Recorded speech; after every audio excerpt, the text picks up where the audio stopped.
এবং সেই sir YouTube channel ଦେଖୁଥିବା ସମସ୍ତ ଛାତ୍ରଛାତ୍ରୀ ଏବଂ ଆଶାୟୀ ଯେଉଁ ଓଡ଼ିଆ ଶିକ୍ଷକ ହେବାକୁ ଯାଉଛନ୍ତି ଏବଂ ଓଡ଼ିଆ ଶିକ୍ଷକ ହେବାକୁ ପ୍ରସ୍ତୁତ ହେଉଛନ୍ତି ସେମାନଙ୍କୁ ସମସ୍ତଙ୍କୁ ଶୁଭେଚ୍ଛା ଏବଂ ସାଧୁବାଦ।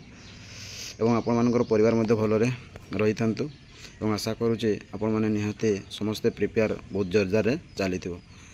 ତେଣୁ ପିଲାମାନେ ଯଦି ଭିଡ଼ିଓ ଗୁଡ଼ିକ ଭଲ ଲାଗୁଛି ତେବେ ଆପଣମାନେ ନିହାତି ସେୟାର କରନ୍ତୁ, ଲାଇକ୍ କରନ୍ତୁ, ସବସ୍କ୍ରାଇବ୍ କରନ୍ତୁ ଏବଂ ଆପଣମାନଙ୍କର ମତାମତ ଦିଅନ୍ତୁ।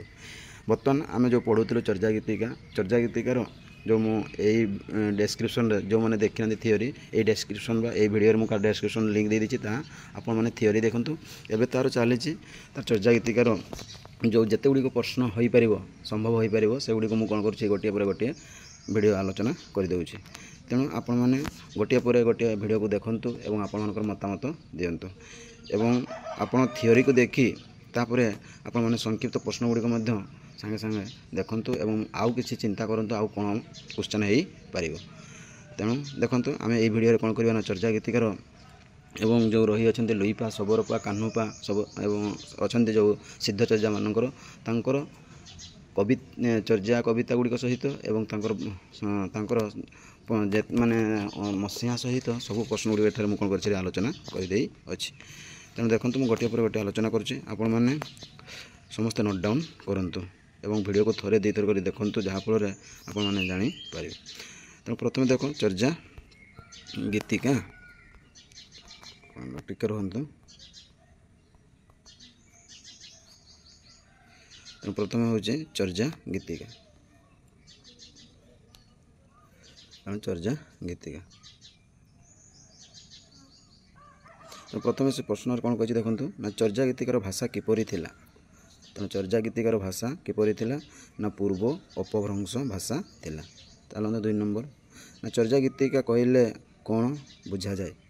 चर्जा गीतिका कहले कौन बुझा जाए ना बौद्ध सिद्ध चर्जा मानक द्वारा रचना करा जाइथिबा 50टी गीतिका को बा गीति कविता को आम कौन कही चर्जा गीतिका बोली आम कही। तेणु 50टी गीत किए रचना करते जानी बा किए संग्रहित करते ना किए हरप्रसाद शास्त्री कौन करते ना 50टी गीतिका को से संग्रह कर लिखिले गोटे पुस्तक ये 50टी गीत से गोटे पुस्तक रखिले से पुस्तक नाम कौन हो बौद्धगान एवं दोहा। ये कौटी से संग्रह करते जानी नेपाल राजदरबार से संग्रह करते केते मसीह 1907 मसीह। ये तुम मैंने कौन करूँ ना आपण मैंने आलोचना कौन हो पार प्रश्न। तेणु ये तुम कौन करूँ ना आलोचना करूँ। तापर देखो 3 नंबर कौन ना चर्जा शब्दर अर्थ कौन आम 2 थर 3 थर पढ़ी सारूँ या आचार बा आचरण बोली आम कही था। 4 नंबर ना चर्जा साहित्य थी आचरण प्रकृत अर्थ कौन जग साधना पद्धति संपर्कित आचरण। तापर 5 नंबर देखो चर्जा गीतिका को किए हेडेन सेइंग नाम नामित करिसेंते मैकमुलर। ये पिला मन रखी तो ये वेरी वेरी इंपोर्टेंट जो गुड़ी मुझे कहीदे जो गुरुत्वपूर्ण प्रश्न से गुड़ी आप नोट डाउन करूँ। मैकमुलर हूँ आमर हेडेन सेइंग चर्जा गीतिका को से नामित करते। 6 नंबर देखूँ ना चर्जा गीतिकार टीका किए करते मुनि दत्त अर्थात लिखी मुनि दत्त। चर्जा गीतिका टीका किए करते ना मुनि दत्त। तापर 6 नंबर देखूँ ये पिला माने से उत्तर पड़ी आसी। 6 नंबर गला। तब 7 नंबर देखूँ ना मुनि दर कर टीकार नाम कौन कहला कौन थिला ये थिला पिला माने कौन थिला ना निर्मल गिरा टीका नाटी थिला। तापर 8 नंबर देखूँ सर्वप्रथम किए चर्जा गीत को नेपाल दरबार पथी एटा को पथीशाला संग्रह करते। तेणु आलोचना कर दीजिए हरप्रसाद शास्त्री 1907 मसीहा नेपाल से कौन करते चर्जा गीतिका संग्रह करते केतोटी कहीदेली केतोटी 50टी गीतिका और नाम देते कौन देते बौद्धगान एवं दोहा। तापर 9 नंबर देखो हरप्रसाद शास्त्री द्वारा उद्धार करा जाइतिबा गीतिकार संख्या केतोटी एबे आलोचना कराला केतोटी ना 50टी। तेणु जब वीडियो भल लगे तब आपने निहाती लाइक करूँ और अधिक मात्रा शेयर करूँ और आप मतामत दिंतु जहाँफल जो मैंने प्रिपेयर होते जो मैंने यही टीजीटी ओडिया प्रस्तुत होते से उपकृत हे और आपण उपकृत हे। तेणु यही आपण मैंने मो चैनल को जब सब्सक्राइब करेंगे तेज जिते बड़े वीडियो छाड़ी आपण मानक निहाती सांगे सांगे नोटिफिकेशन जीव। और देखो 10 नंबर क्वेश्चन कौन कहूँ हरप्रसाद शास्त्री केबे और क्यों नाम चर्जा गीतिकार नामकरण करते। वेरी वेरी इंपोर्टेंट पिला माने एटा मन रखु हरप्रसाद शास्त्री केबे এটা হচ্ছে 1916 এবং নাটা କ'ଣ ଦେଇଥିଲେ ସେ ବହି ଯେଉଁ ନାଁଟିର ନାମ ଦେଇଥିଲେ ବୌଦ୍ଧଗାନ ଓ ଦୋହା ହଁ କି ନାହିଁ। ଏଟାକୁ ସେ କହିଲେ ହରପ୍ରସାଦ ଶାସ୍ତ୍ରୀ କେବେ ଓ କେଉଁ ନାମରେ ଚର୍ଯା ଗୀତିର ନାମ କରିଥିଲେ କେବେ, ତେଣୁ ଏଇଟା 1916 ବୌଦ୍ଧଗାନ ଏବଂ ଦୋହା ନାମରେ ସେ କ'ଣ କରିଥିଲେ। ତାପରେ ଦେଖନ୍ତୁ 11 ନମ୍ବର କ'ଣ କହୁଛି, ପ୍ରଥମେ ଚର୍ଯା ଗୀତିକର ନାମ କ'ଣ ଥିଲା, ଏଇଟା ମଧ୍ୟ ଭେରି ଭେରି ଇମ୍ପୋର୍ଟାଣ୍ଟ ପିଲାମାନେ। ପ୍ରଥମେ ଚର୍ଯା ଗୀତିକର ନାମ କ'ଣ ଥିଲା ରେ ଚର୍ଯାଚୟ ବିନିଶ୍ଚୟ ଏବଂ ଚର୍ଯା ଗୀତିକର ଦ୍ୱିତୀୟ ପଦକୁ କେଉଁ ପଦ କୁହାଯାଏ, ଧ୍ରୁବ ପଦ ବୋଲି କୁହାଯାଏ। ଏଇଟା ମଧ୍ୟ ଟିକେ ପିଲାମାନେ ମନେ ରଖିଥିବ, କ'ଣ କୁହାଯାଏ ରେ ଧ୍ରୁବ ପଦ ବୋଲି ଆମେ କହିଥାଉ। 12 ନମ୍ବର କ୍ୱେଶ୍ଚନ୍ କ'ଣ କହୁଛି ଦେଖନ୍ତୁ, 13 ନମ୍ବର କ୍ୱେଶ୍ଚନ୍ କ'ଣ କହୁଛି ନା ଚର୍ଯା ଗୀତିକା ଗୁଡ଼ିକରେ କେଉଁ ରାଗର ବହୁଳ ବ୍ୟବହାର ହୋଇଥାଏ। ଏଇଟା ଭେରି ଭେରି ପିଲାମାନେ ଏଇଟା ଆମେ ଦେଖିଛୁ ସମସ୍ତ ଯେଉଁ ରହିଛନ୍ତି କାହ୍ନୁପା ଯେଉଁ ଲୁଇପା ସଗରପା ସମସ୍ତେ କ'ଣ କରିଛନ୍ତି ଚର୍ଯା ଗୀତିକାର କ୍ରମିକ ସଂଖ୍ୟା ବା ଗୀତିକାର ନମ୍ବର ଦେଇଛନ୍ତି ଏବଂ ରାଗ, ତେଣୁ ସେଠି ଅଧିକାଂଶ ଆମେ ଦେଖିଛୁ କେଉଁ ରାଗ ବହୁଳ ବ୍ୟବହାର କରାଯାଇଛି, ଏଇ ପଟ୍ଟମଞ୍ଜରୀ ରାଗ ବହୁତ ଚର୍ଯା ସିଦ୍ଧମାନେ ବ୍ୟବହୃତ କରିଛନ୍ତି। 14 ନମ୍ବର ଦେଖନ୍ତୁ ନା ଶ୍ରୀ ମନୀନ୍ଦ୍ର ମୋହନ ବସୁ ଚର୍ଯା ଗୀତିକାକୁ ନିଜ ସମ୍ପାଦନରେ ସଂକଳନ କରି କେଉଁ କେଉଁ ନାମ ରଖୁଥିଲେ, ଚର୍ଯା ପଦ ବୋଲି ନାମ ରଖୁଥିଲେ। ତାପରେ 15 ନମ୍ବର ଦେଖନ୍ତୁ ଚର୍ଯା ଗୀତିକା ଉପରେ କେଉଁ ଓଡ଼ିଆ ପ୍ରଥମେ ଗବେଷଣା କରିଥିଲେ, ଏଇଟା ଭେରି ଭେରି ଇମ୍ପୋର୍ଟାଣ୍ଟ ପିଲାମାନେ କେଉଁ, ତେଣୁ ଆମର ହେଉଛି କରୁଣାକର ଏବଂ 1944 ମସିହାରେ ସେ କ'ଣ କରିଥିଲେ ରେ ପ୍ରଥମେ ଗବେଷଣା କରିଥିଲେ। ଏଇଟା ମାନେ ମଧ୍ୟ ପିଲାମାନେ ମନେ ରଖିଥିବ, ଏଇ କରୁଣାକର କ'ଣ କରିଥିଲେ 1944 ମସିହାରେ ସେ ଚର୍ଯା ଗୀତିକୁ ପ୍ରଥମେ ସେ କ'ଣ କରିଥିଲେ ଗବେଷଣା କରିଥିଲେ ଏବଂ ସେ ଆମର ଓଡ଼ିଶାର ସେ ପ୍ରଥମ ଗବେଷଣାକାର ଡକ୍ଟର କରୁଣାକର। ତାପରେ ଦେଖନ୍ତୁ 16 ନମ୍ବର କ'ଣ କହୁଛି ନା 16 ନମ୍ବର କ'ଣ କହୁଛି, ନେପାଳରେ ଚର୍ଯା ଗୀତି ବର୍ତ୍ତମାନ କେଉଁ ନାମରେ ପରିଚିତ, ଆମେ ଜାଣିଛୁ ଚାଚା ଗୀତି ନାମରେ ପରିଚିତ, ଏଇଟା ମଧ୍ୟ ପିଲାମାନେ ଇମ୍ପୋର୍ଟାଣ୍ଟ, ଚାଚା ଗୀତି ନାମରେ ପରିଚିତ। 17 ନମ୍ବର ଦେଖନ୍ତୁ ନା ଚର୍ଯା ଗୀତିକାକୁ କିଏ ଆଶ୍ଚର୍ଯ୍ୟ ଚର୍ଯାଚୟ ନାମରେ ଅଭିହିତ କରିଛନ୍ତି, କିଏ ନା ଶ୍ରୀ ବିଧୁଶେଖର ଶାସ୍ତ୍ରୀ କ'ଣ କରିଛନ୍ତି ଆଶ୍ଚର୍ଯ୍ୟ ଚର୍ଯାଚୟ ନାମରେ ସେ ନାମିତ କରିଛନ୍ତି। ଲେଖକ ହେଉଛନ୍ତି କିଏ, ଶ୍ରୀ ବିଧୁଶେଖର ଶାସ୍ତ୍ରୀ। ତାପରେ 18 ନମ୍ବର ଦେଖନ୍ତୁ କେଉଁ ଗ୍ରନ୍ଥ ଅନୁସାରେ ସମସ୍ତ ସିଦ୍ଧଚର୍ଯ୍ୟାମାନଙ୍କର ଜନ୍ମ ବୃତ୍ତାନ୍ତ ଦେଖିବାକୁ ମିଳେ, ହେଉଛି ତାରାନାଥଙ୍କର ପାସ୍ ସମ୍ ଜନ୍ ଜାକ୍, ଏଇଟା ହେଉଛି ତେଣୁ ଏଇଟା ହେଉଛି ପାନ୍ ଜାକ୍ରେ ସେ କ'ଣ କରୁଛି, ତେଣୁ ଏଇଟା ହେବ ତାରାନାଥଙ୍କର ପାସ୍ ସାମ୍ ଜାକ୍, ଏଇଟା ହେଉଛି ଟା ହେବ ଏଇଟା, ତେଣୁ ଏଇ ନାମରେ ସେ କ'ଣ କରିଥିଲେ ନାମିତ କରିଛନ୍ତି ବା ଜନ୍ମ ବୃତ୍ତାନ୍ତ ଦେଖିବାକୁ ମିଳେ। 19 ନମ୍ବର କ୍ୱେଶ୍ଚନ୍ କ'ଣ କହୁଛି ଦେଖନ୍ତୁ ନା ଡକ୍ଟର ପ୍ରବୋଧ ଚନ୍ଦ୍ର ବାଗ୍ଚି ଚର୍ଯା ପଦ ପରିବର୍ତ୍ତେ କେଉଁ ନାମଟିକୁ ଗ୍ରହଣ ବା ଟେଡ଼ କରିଥିଲେ, ଅର୍ଥାତ୍ ହେଉଛି ଚର୍ଯା ଗୀତି, ଏଇଟା ତ ଗୁରୁତ୍ୱ ନେଇ ପିଲାମାନେ ଚର୍ଯା ଗୀତି। ଏବଂ 20 ନମ୍ବର କ୍ୱେଶ୍ଚନ୍ କ'ଣ କହୁଛି ଦେଖନ୍ତୁ ନା ଆବିଷ୍କୃତ ହୋଇଥିବା 50ଟି ଗୀତିକାକୁ କେତେ ଜଣ, ଏଇଟା ଭେରି ଭେରି ଇମ୍ପୋର୍ଟାଣ୍ଟ ପିଲାମାନେ, କେତେ ଜଣ କବି ଲେଖୁଥିଲେ, ମନେ ରଖନ୍ତୁ 23 ଜଣ କ'ଣ କରିଥିଲେ ଲେଖିଥିଲେ। ତାପରେ ଚାଲନ୍ତୁ 21 ନମ୍ବର କ୍ୱେଶ୍ଚନ୍ କ'ଣ କହୁଛି ନା ଚର୍ଯା ଗୀତିକାରେ ଥିବା ସାନ୍ଧ୍ୟ ଭାଷା କ'ଣ, ସାନ୍ଧ୍ୟ ଭାଷା ହେଉଛି ସାଙ୍କେତିକ ଭାଷା ବା ଠାର ଭାଷା। ପିଲାମାନେ ମୁଁ କ'ଣ କହୁଛି ଡାଇରେକ୍ଟ ଆପଣମାନଙ୍କର କ୍ୱେଶ୍ଚନ୍ ଏବଂ ପ୍ରଶ୍ନ ଉତ୍ତର ମୁଁ ଆଲୋଚନା କରିଦେଉଛି, ମାଲ୍ଟିପୁଲ୍ ରଖୁ ନାହିଁ, ତେଣୁ ଆପଣମାନେ ଥରେ ଦୁଇଥର କରି ଦେଖନ୍ତୁ ଯାହାଫଳରେ ଜାଣିପାରିବେ। ତେଣୁ ଦେଖନ୍ତୁ 21 ନମ୍ବର କ'ଣ ହେଲା ଚର୍ଯା ଗୀତିକାରେ ଥିବା ସାନ୍ଧ୍ୟ ଭାଷା କ'ଣ ନା ଆମେ ଜାଣିଲୁ ଭାଷା ହେଉଛି ସାଙ୍କେତିକ ଭାଷା କ'ଣ ଭାଷା ବା ଠାର ଭାଷା ବୋଲି ଆମେ କହିଥାଉ। ତାପରେ ଦେଖନ୍ତୁ 22 ନମ୍ବର କ'ଣ କହୁଛି ନା ସିଦ୍ଧ ଚର୍ଯା ମାନେ କେଉଁ ପରମ୍ପରାରେ ଅନ୍ତର୍ଭୁକ୍ତ ଥିଲେ, ଏଇଟା କେଉଁରେ ସିଦ୍ଧ ଚର୍ଯା ମାନେ କେଉଁ ପରମ୍ପରା ଅନ୍ତର୍ଭୁକ୍ତ, 84 ସିଦ୍ଧ, ଏଇଟା ଉତ୍ତରଟା ହେବ, ଏଇଟା ପିଲାମାନେ ଟିକେ ଭୁଲ ହେଇଛି କୁହ, ଉତ୍ତରଟା ହେବ ଠିକ୍ ଅଛି 84 ସିଦ୍ଧ ଠିକ୍ ଅଛି ପିଲାମାନେ, ହଁ ଠିକ୍ ଅଛି, ଏଇଟା ହେବ 84 ସିଦ୍ଧ ପରମ୍ପରାରେ ଅନ୍ତର୍ଭୁକ୍ତ ଥିଲେ। ତାପରେ ଦେଖ 23 ନମ୍ବର କ'ଣ କରୁଛୁ, ଆମେ ଜାଣିଛୁ ନା ସିଦ୍ଧଚର୍ଯ୍ୟାମାନଙ୍କର ସର୍ବମୋଟ ସଂଖ୍ୟା କେତେ ଥିଲା, 84 ଜଣ କ'ଣ ଥିଲେ ସିଦ୍ଧଚର୍ଯ୍ୟା ଥିଲେ। 24 ନମ୍ବର ଦେଖନ୍ତୁ 24 ନମ୍ବର କ'ଣ କହୁଛି ନା ଖଗେଶ୍ୱର ମହାପାତ୍ର ବୌଦ୍ଧଗାନ ଓ ଦୋହାକୁ କେଉଁ ନାମରେ ଆଲୋଚନା କରିଥିଲେ, ଚର୍ଯା ଗୀତିକା ନାମରେ ସେ ଆଲୋଚନା କରିଥିଲେ। ତାପରେ 25 ନମ୍ବର ନିତାର୍ଥ ଓ ନ୍ୟାୟାର୍ଥର ଅର୍ଥ କ'ଣ, ଅର୍ଥ ହେଉଛି ଆକ୍ଷରିକ ଅର୍ଥ नितार्थ आक्षरिक अर्थ और न्यायार्थ अंतर्निहित अर्थ। देखो पिला एटा मुझे आलोचना करी पा शब्दर अर्थ कौन एटा भेरी भेरी इंपोर्टेंट एटा मध्य पिला पा शब्दर अर्थ होची सम्मान सूचक एटा तुमको पकेइबो। तापर 27 नंबर आदि सिद्ध क्या कहुए एटा मध्य सरहपा को आदि सिद्ध बोली आम कही थाउ। 28 नंबर कौन कह देख सरहपा ग्रंथर नाम कौन थिला दहाकस एटा मध्य पिला मन रखिथो जेहेतु आमर रही तेणु सरहपा ग्रंथर नाम कौन थिला ना दहाकस। तापर 29 नंबर कौन कह देखु ना तांत्रिक बौद्ध धर्मर पृष्ठपोषक किए सरहपा। तांत्रिक बौद्ध धर्मर पृष्ठपोषक किए ना सरहपा। 30 नंबर ना चर्चा गीतिकार प्रथम गीतटी कौन ओ किए लेखुंट लेखिथिले एटा भेरी भेरी इंपोर्टेंट पे ये पके बस चर्चा गीतिकार प्रथम गीतटी कौन का तरुवर पंचमी डाल किए लिखिं ना लुईपा लिखिं। लुईपा केत लिखिं दुईटा लिखिं एवं कौ रागरे पट्ट मंजरी हाँ कि का तरुवर कौ रागरे पट्ट मंजरी रागरे ताहा वर्णित होइए। 31 नंबर देखु अभिसमय विहंगर रचयिता किए एटा मध्य लुईपा अभिसमय विहंगर रचयिता किए ना लुईपा। 30 नंबर 2 किए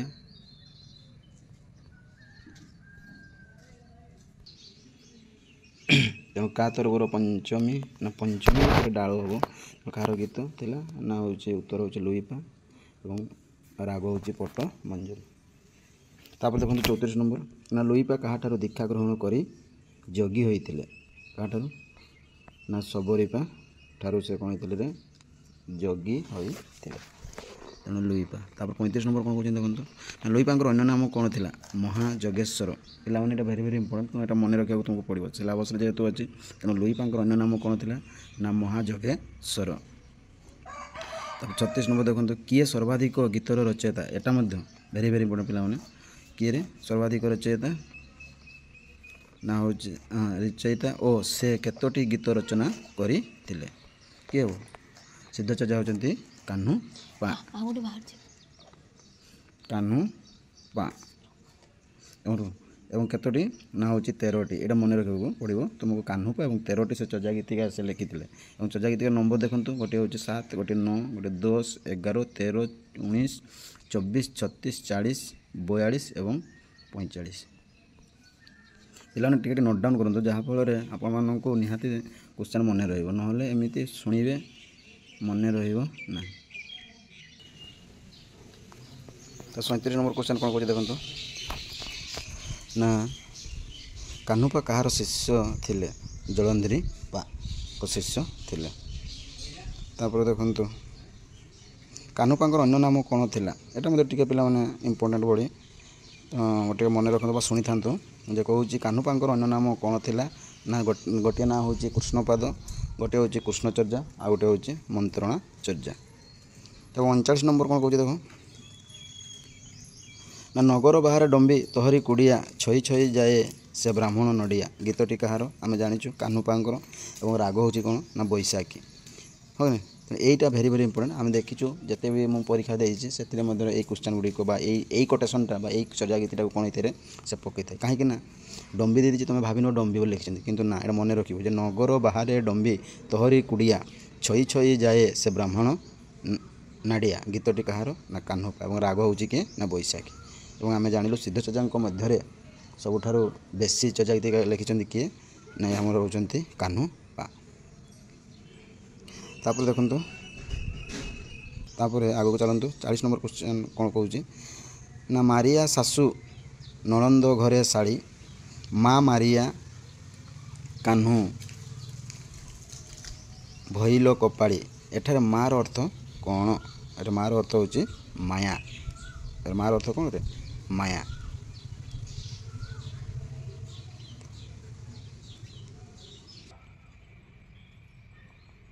तापर माया तापर 41 नंबर देखो कौन कहूँ ना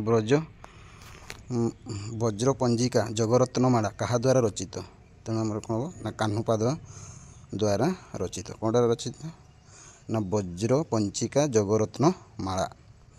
तापर 42 नंबर देखो ना वज्रस्वर साधना क्या द्वारा रचित लुईपाद वज्र ତେଣୁ ବଜ୍ରସ୍ୱର ସାଧନ କାହା ଦ୍ୱାରା ରଚିତ ନା ଲୁଇ ପାଦ। ତାପରେ 43 ନମ୍ବର ଦେଖନ୍ତୁ ନା କିଏ ବ୍ରଜ ବରାହୀ ମନ୍ତ୍ର ଜପ କରିଥିଲେ? ଲୁଭପା। ତ ଏଇଟା ଆମର କୋର୍ସରେ ନାହିଁ, କିନ୍ତୁ ଯେଉଁମାନେ ଓଡ଼ିଆରେ ପିଜି ବା ଜେଟ୍ JRF କି ଏମ୍ଫିଲ୍ କରିବାକୁ ଚାହୁଁଛନ୍ତି ସେମାନଙ୍କ ପାଇଁ ଦରକାର, ତେଣୁ ସେମାନେ ମଧ୍ୟ ଶୁଣିଥାନ୍ତୁ। ତେଣୁ ଲୁଭପା। ତାପରେ 44 ନମ୍ବର ଦେଖନ୍ତୁ ନା ଚର୍ଯାଗୀତି କଷର ବୃତ୍ତି ହେବ କଷବୃତ୍ତିର ରଚୟିତା କିଏ ନା ମୁନି ଦତ୍ତ। ତାପରେ 44। ତାପରେ 50 ନମ୍ବର ଦେଖନ୍ତୁ ନା ଉଚ୍ଚା ଉଚ୍ଚା ପର୍ବତ ତହିଁ ବସଇ ସବରି ବାଳି ଏହା କାହାର ଗୀତ ଅଟେ? ଏହା କାହାର ଗୀତ ଅଟେ ନା ଏଇଟା ସବରିବା। କ'ଣ କରେ? ଏହା ହେବ ସବରିବା। ଏବଂ ଏଠି ପିଲାମାନେ ମନେ ରଖିବେ ଏ ରାଗ କେଉଁ ରାଗରେ ତାହା ବର୍ଣ୍ଣିତ ହୋଇଅଛି। ତାପରେ ଦେଖ 46 ନମ୍ବର ନା ସବରିପାଙ୍କ ଗୁରୁ କିଏ? ସବରିପାଙ୍କର ଗୁରୁ ହେଉଛନ୍ତି ସରହପା। 47 ନମ୍ବର ଅଭିସମୟ ପଞ୍ଜିକା ରଚୟିତା କିଏ? କମ୍ବଳପା। ତାପରେ 48 ନମ୍ବର ଭୂସୁପାଦଙ୍କର ଅନ୍ୟ ନାମ କ'ଣ? ରାଉତ ବା ଶାଢ଼ୀ ଦେବ। 49 ମଗଧ ରାଜାଙ୍କର ମନ୍ତ୍ରୀ ହେଲା ପରେ କାହାର ନାମ ଅଚଳ ସେନ? କ'ଣରେ? ଭୂସୁକୁପା ବା ଶାନ୍ତିପା। ଇଏ କ'ଣ ହେଇଥିଲା ନା ମଗଧ ରାଜାଙ୍କର ମନ୍ତ୍ରୀ ହେଲା ପରେ ତା'ର ନାମ କ'ଣ ହେଇଥିଲା? ଅଚଳ ସେନ। ତାପରେ 50 ନମ୍ବର କ୍ୱେଶ୍ଚନ୍ କ'ଣ କହୁଛି ଦେଖିବା। ଆପଣା ମାଂସେ ହରିଣା ବୈରୀର ରଚୟିତା କିଏ? ରଚୟିତା ଭୂସୁକୁପାଦ। 51 ଏବେ ମୁଇଁ ବୁଝିଲୁ ସଦ୍ଗୁରୁ ବୋହେଁ କାହାର ପଦ ନା ଭାଦେପା। ଚର୍ଯାଗୀତି ନମ୍ବର ହେଉଛି 35।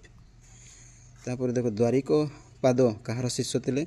ଲୁଇପା। ଏଇଟା ମଧ୍ୟ ଇମ୍ପୋର୍ଟାଣ୍ଟ ଯେ ଦ୍ୱାରିକପାଦ କାହାର ଶିଷ୍ୟ ଥିଲେ? ଲୁଇପା।